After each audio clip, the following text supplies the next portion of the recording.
Hello, everyone. I'm Dwayne Bonifer in the Lindsey Wilson University Office of Public Relations, and this is The View from the Hill, the podcast of Lindsey Wilson University. Every week during the academic year, The View from the Hill features conversations with some of the people who help create the dynamic living, learning environment that serves the educational needs of every Lindsey Wilson student every day. In this 27th podcast of the 2025-2026 school year, we'll talk about Lindsey Wilson's theater program. They have two upcoming productions in the month of April, two that I think you'll enjoy very much. The play Heroines will be presented April 9th and 10th, and the hilarious play Peter and the Starcatcher will be performed April 22nd through the 25th. Both productions will be presented in the historic V.P. Henry Auditorium. Joining me to preview both productions are several members of Lindsey Wilson's theater program. We're first going to start with Kassidy Phelps. She's a graduate assistant in the program. And Kassidy, let's talk a little bit about the play Peter and the Starcatcher.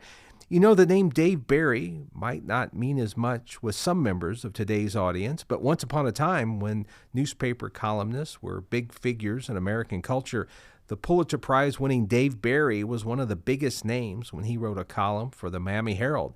He's also the co-author of the Peter and the Starcatchers series of novels, and that's what playwright Ridley Pearson turned into the 2009 play Peter and the Starcatcher. For those who are not familiar with the novels or the play, they're going to be in for quite the treat as they learn the pre-story about Peter Pan. And Cassie, tell us a little bit more about this play, Peter and the Starcatcher. Peter and the Starcatcher, as you said, it is a prequel to Peter Pan. This goes as far back even before Peter Pan is named Peter Pan. So you're getting introduced to some of your beloved characters if you're familiar with this story and where they get their names. We have a character, Molly, who is Wendy's mother, who you later learn in the play. But it's all to do with this substance called star stuff that makes people what you want to be. And so from there you learn how they get the ability to fly. And so the whole story is them trying to do away with this star stuff. But it obviously turns into something much different from what they want the outcome to be. It's a very funny play. It's a very funny story, isn't it? Talk a little bit about the comedy in it. It is almost slapstick, door slamming, that kind of humor. There's fart noises, there's chasing scenes, there's a little grown-up humor in some places. It really is hilarious, the way that they retell this. And this will be a play that will be perfect for area school children. Yes, we actually do have one school slated to come and see this. It would be a great, especially high school, because of some of the humor that takes place, probably middle school up. It would be a hilarious play for them to come get introduced to theater in. How big of a cast is involved with this play? There are 12 members of our cast. That includes the title characters, but they're also playing additional characters like mermaids and mollusks. And how have they enjoyed bringing this play together, sort of seeing the humor, performing the slapstick that's in it? From what I've observed for their in rehearsals, they have really enjoyed. I think this is one of the funnest plays that I've seen in the rehearsal process. The jokes are hilarious. There are some that, even though we're just blocking in rehearsals, every time somebody says a specific line, everybody just cracks up. It's a good time. You know, you've been involved with several plays over the years here at Lindsey Wilson, and when you're involved with a comedy, it's a little different. Talk about sort of how hard it is to pull off comedy. It seems effortless when you're in the audience and you watch a joke sort of play out or slapstick play out, but it takes a lot of rehearsal just to get the timing right for comedy. This particular play is so fast-paced that the humor, it's like one thing after another. The humor hits every single line nearly. It can be difficult to time exactly how you need to say that. I think there's more options in how you can say a line in comedy sometimes. So we didn't talk about this topic before we started this podcast, but you have Peter and the Starcatcher. A lot of folks are familiar with the play and the musical, and it became a Hollywood hit. Wicked, two stories about what happened before the story everybody knows about, The Wizard of Oz and Peter Pan. Talk a little bit about why you think those kind of stories are popular, sort of the pre-stories. They seem to have really caught on and developed a niche audience. To an extent, I think it can be writers, maybe they know something is really popular. They maybe want to take advantage and get a little piece of that. But on another level, I think it has to do with people really love a story and they just want more of it. Whether that's what happens beforehand or what happens after, they want more of those characters and they want to know more about them. I also wonder, too, their childhood stories, right? We grow up hearing about Peter Pan or seeing cartoons or reading books, and the same with The Wizard of Oz. I mean, it's not just the movie, the MGM movie, but, there's the whole franchise of Wizard of Oz cartoons and books that kids grow up with. And I wonder, too, if it's a way for even adults to kind of recapture a bit of their childhood when they see something like that. I think that is part of it, and that also comes with, I don't know if you know Hannah Montana very much, but that the 20th anniversary, there's always something, like, as people grow up, that you maybe draw back to in your childhood, a big piece of your childhood that you want a piece in. Maybe those writers wanted a piece in that, of Peter Pan or of The Wizard of Oz, and they want to be the ones to maybe tell that story. And then adults watching it, they want to be able to see what that is like as an adult, to go back to that.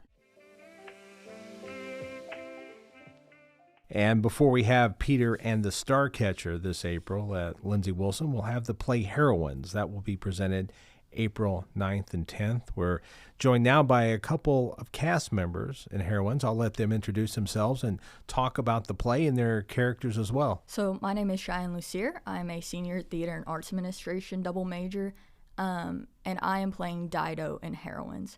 So Heroines overall follows these different women's stories in monologues that are about 15 minutes long. It's a retelling of Ovid's 15 heroines that gives these women in Greek mythology who did not have a voice, a new voice. So specifically, these have been rewritten to be modern by some non-binary and female playwrights in the last handful of years.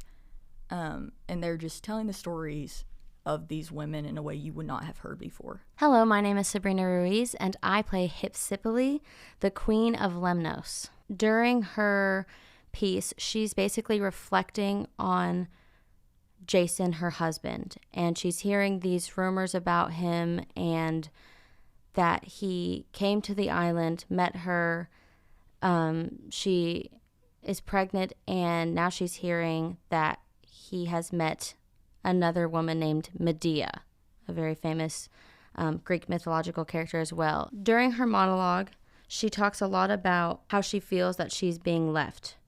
She has been abandoned with 2 kids and doesn't know if she should go back because he is alive after his adventure or not, because she knows that he has probably not been faithful to her. So Peter Pan's, that story is a little over 100 years old. It's been around for a while.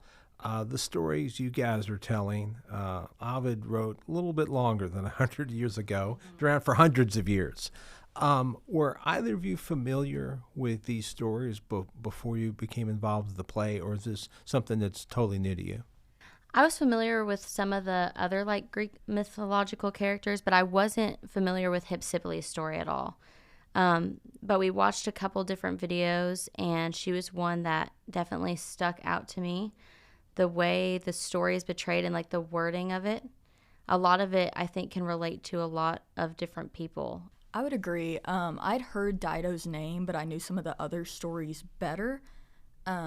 So it was really just, I didn't know her story. I watched the video, read the monologue, and was like, oh, wow, this is really powerful. Her story is just something I was not anticipating at all. How do you get into this character? How do you discover who this character is and communicate those feelings and emotions that she has to the audience? It's not easy, that's for sure, especially, I don't consider myself an actor as much as some of the other people doing this are.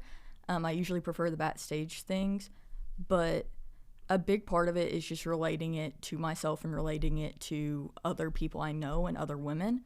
I know we did heroines 2 years ago with different characters, and when we did it then, that was something very big with Robert, is him telling us, you know, you are representing this group of women. You are representing this group of women. So we all kind of had that pushing us, and that's kind of what's pushing me now as well, is knowing that I am representing something much larger than myself. And so it's very important to portray it accurately and give the audience that real, true emotional experience that these people have faced. And the Robert that you referred to, there's, of course, Robert Brock, professor of theater here at Lindsey Wilson. So Sabrina, what about you? Were you as familiar with your character at all, or was this a new experience for you? I was not familiar with my character. I did a lot of deep diving, and whenever I read the monologue, if there's any, like, obviously, like, words that I don't know or stories I didn't know, I've done more research now on, like, Jason and the Argonauts, and I'm also reading, like, an acting book just about, like, acting tips and stuff like that.